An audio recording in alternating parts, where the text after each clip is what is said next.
Hello.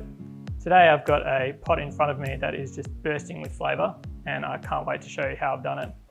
The first step though, as always, is to wash your hands, which I've already done, and then we can move on to the cooking. So I've done a little bit of work off camera here. Mainly, I started by infusing some oil with some onions.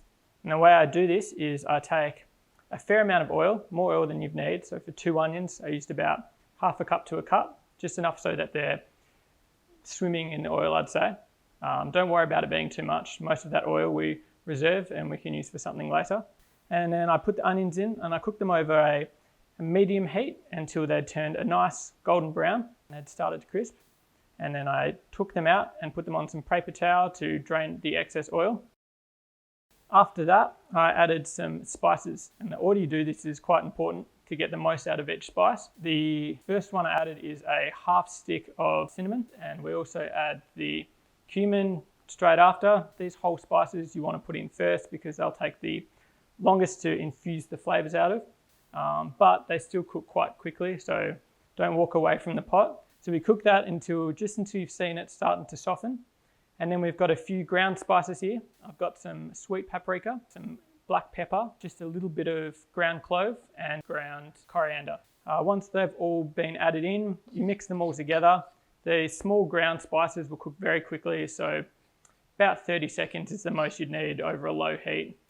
To this, we're going to add our lovely Slendier eggplant and zucchini sauce. The Slendier eggplant sauce is really filled with like lovely vegetables and complex developed flavour, so it really builds the body of this dish quite nicely. After that, I've got some lentils here. First goes my sauce, and then I won't use all of these lentils, but to mix them all together. Once you've mixed everything together, it's ready to go into the oven. I've got mine preheated to 180. And we're just going to leave it in there until the sauce and the lentils have developed some nice roasty flavours, and then we're ready to serve. So now it's been about 20 minutes. I've taken it out of the oven. I can see that the colour has darkened a bit. If you'd like to take this straight to the table and serve it as is, go ahead, it's perfect like that, or otherwise I'm going to serve it into a little serving dish here. And to serve, we're going to take some of our crispy onions and we're just going to sprinkle them across the top. And then I've made a little yogurt sauce here to drizzle as well.